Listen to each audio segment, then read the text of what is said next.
But now we're here in Amsterdam. Yes, the best dam of them all. What a good time it's been. What a good time. I'm glad I came here early on this trip because I got a few days of the good weather. I've heard so many rumors about it. Every time I come here, people are like, you should have come. You should have come a few weeks ago. People in the Netherlands talk about their weather like a child who doesn't know where their dad is. No, he was here. He was here. But you didn't see him. He was here. Mommy said he's coming back. It's not just, you know what it is? It's not just the rain that gets me here. It's like a depressing season that sets over the entire place. You know, the entire thing. It's just like I'm used to rain, okay? I grew up in South Africa, in Johannesburg, right? We have a lot of rain, right? Yeah, I live in New York City now. We get a lot of rain. But you know what happens is the clouds come in, it rains, and then it leaves. Even if it rains for long, if you look into the distance, you can see parts of the sky in other cities that have no clouds. Here, it descends upon the entire Netherlands. Like an ancient wizard has cast a spell. You look as far as you can. Like 2 days ago, when it hit, like properly, it hit. I looked out of my window and I was like, this is not possible. There are no clouds. It is just cloud. It's gray. There's no shape. There's nothing. You can't see anything. It's just gray as far as your eye can see from one corner to the next. And then the worst thing is, it's not rain, but it's rain. Just enough rain that you get wet, not enough that you need an umbrella. You just walk around with an umbrella, you feel like an idiot. You close it up, it's drenched all over your face. Tiny little droplets. You can't do anything. You don't want to be outside, but you don't want to stay inside. It's like depressing the whole time. The whole time. I was in this weather for 2 days. For 2 days, I was in this weather. I was sitting inside, I was looking at it, I was walking outside, I was feeling it. And in 2 days, I felt something deep inside me. I was like, "Gah, gah." And I was like, now I get it. Now I get why the Dutch colonized. I get it. I get it, man. Woo-wee. Ooh, don't even play games with me, Amsterdam. If I lived here for 6 months, after month 7, I would be like, ek moet 'n ander plek gaan. Ek wil nie the countries of other mense.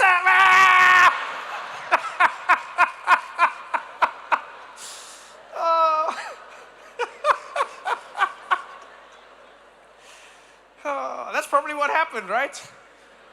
Yeah, because it didn't happen the other way around. Right? It's not like anyone from Suriname was landing here. Right? There's no African boats arriving here. Africans weren't building boats, they were having a good time. Eating mangoes, enjoying the sunshine. The Dutch were like, we can't stay in this weather for any longer. I'm sick of this. And they set sail. The Dutch. It really is interesting. When we think about colonization really intrigues me as a concept. Not just like how it happened, but how we treat it today. I can feel some of the white people tensing up. Relax, it's a comedy show. Relax. Relax. I saw your shoulders, ma'am. You were like, eh. You're like, he's coming for us now. No, relax. It's a comedy show. For 1 hour, I forgive you. It's all right. Relax. No, okay, so here's what it is. Here's what it is for me, right? I travel to many places around the world. I do comedy shows. And I'll always announce that I'm going to a country to perform. What I find intriguing is certain countries get certain responses every single time. Every single time, right? And a lot of those countries will get a negative response, right? So recently, this was about a month ago, I was doing shows in Germany. And the same way I do every year, I announced. I said, I'm going to Berlin and Stuttgart, excited to be coming to Germany. And without fail, under my Instagram comments, under my Facebook comments, whatever social media I used, people were commenting underneath. Those Nazis. I hope you tell them that they're Nazis, Trevor. Don't forget to remind them what they did, Trevor. You tell them that they're Nazis, Trevor. I was like, which part of my comedy show do you think this is going to be happening in? Come on, good evening, Germany, you Nazis. But that's all I get in the comments. People will be like, yo, man, you know, they don't even laugh. They shouldn't laugh. They don't have a sense of humor, those Nazis. Don't ever forget what they did, Trevor. And I understand it. I do understand it. But what I find interesting is that I'll travel to other countries that also have a harrowing past. You know, and this is not a moment to compare like the numbers and no. I just travel to places where they have a harrowing past. And I've noticed I don't get any of the same backlash. Like when I said I was coming to the Netherlands, people were just like, oh, enjoy the canals, woo! Yes, oh, Trevor, yeah, enjoy riding the bicycles, woohoo! Bring me back some weed, wah! I was like, what is it? What is it? Like, how come some countries have this and some countries don't? And I was in Germany for about a week. And being there for a week, I got to sample how they live, you know, what they do, what they don't do. And after having a meal there one day, I think I figured it out. I think I figured out why some European nations have been able to shake off most of their colonial baggage, and some have kept more of it than others. You know, the history of what they did. And it all lies in the food. Yeah, my grandmother taught me this lesson when I was really young, and I didn't understand it. I was too young to get it. My grandmother used to love cooking for me and the entire family. She's the greatest cook ever. She'd cook for all of us on a Sunday by herself. Didn't want anyone else in the kitchen because she didn't want anyone taking credit for what she made. The only person who was allowed to be with her was me. And so me and my grandmother in the kitchen, and she loved me. I was her favorite grandchild because I could eat the most. And so she would give me the food while she's cooking. She's like, what do you think? And I was like, I'm not sure. And she'd give me again and be like, I'm not sure. And she'd be like, you're so naughty, Trevor. And then she'd make some more food, And then one day, out of the blue, my grandma was busy cooking everything, making everything. And she turned and she gave it to me. And I was like, that's so good, Granny. And she said, you know what, Trevor? Can I tell you a secret? If you know how to cook well, you can make someone forget anything bad you've done. That's why your grandfather is still around. I was like, what? I didn't understand it. How could I? I didn't have the right information. Until recently, when I traveled to Europe and I actually spent time in these different countries, spent time sampling the culture, the life, and the food. And then I got it. I got it. All the countries that have been able to sort of like distract people are the countries that spent time in the kitchen. Yeah. Like the French. They have one of the worst legacies of colonization ever. Yeah. But when you ask them, you can't stay mad at them. You'll be like, yo, French, what did you do in Congo? They're like, what did I do with this croissant? Oh, have you tasted it? Oh, succulent. You go to Italians, you're like, what did you do in East Africa? They're like, but what did I do with this pizza? Mamma mia. Look at this pasta, just a taste it. This is the true travesty. Oh my God. Even the Dutch, you got in on the game. People are like, what were you guys doing when the spice trade? And you guys like, what do you mean with the puffer cheese? You mean with a little puffer cheese? You want to have some puffer cheese? The Belgians were like, have a waffle. Forget about what we did in Africa. And then you get to Germany and they're like, would you like to try some sauerkraut? And you taste that shit and you're like, we will never forget. Never.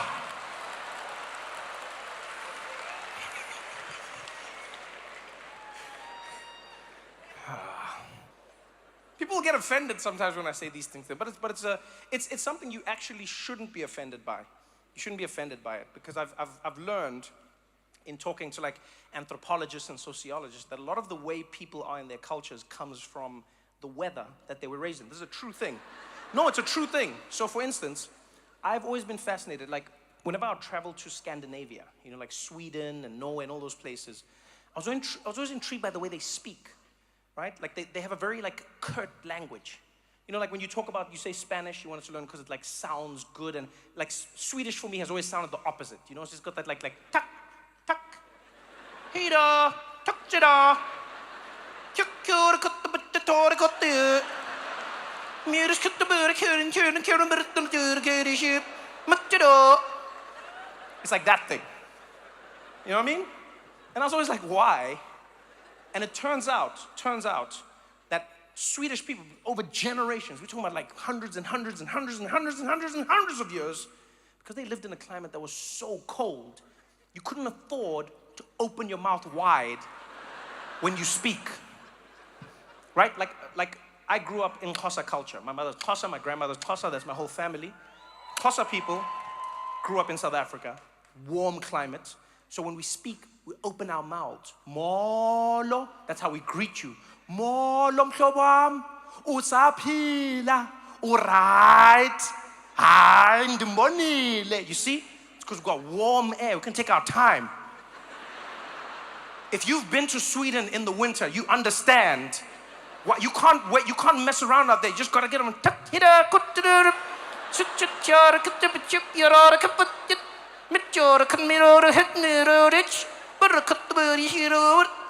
You can't be messing around when the temperatures are dropping to below zero. You can't be coming outside. Imagine you in Xhosa in Sweden. You're gonna come out there like more, freeze the shit out of your throat. So I'm not saying you're not kind. I'm just saying you're not warm. You know, the Dutch are very, in the time I've been here, like very efficient. You know, very logical people. If it doesn't make sense to you, it just doesn't make sense. You know, I asked someone yesterday. I said, "Hey, why does it seem like there's less transport?" And then he was like, "Because there's a strike." That's what he said. He had like a weird. It was like Dutch, but it wasn't Dutch accent. He was like, "Yeah, because there's a strike." I was like, okay, well, when are they coming back? He's like, when they come back? I was like, all right, I guess you don't know. Dutch are just very like, you know when you can see it? You can see it when you go around Amsterdam and you watch Dutch people riding bicycles. I've never been to a country where people do such a fun activity in such a serious way. Everywhere else in the world, people on a bicycle look like they are living the personification of happiness.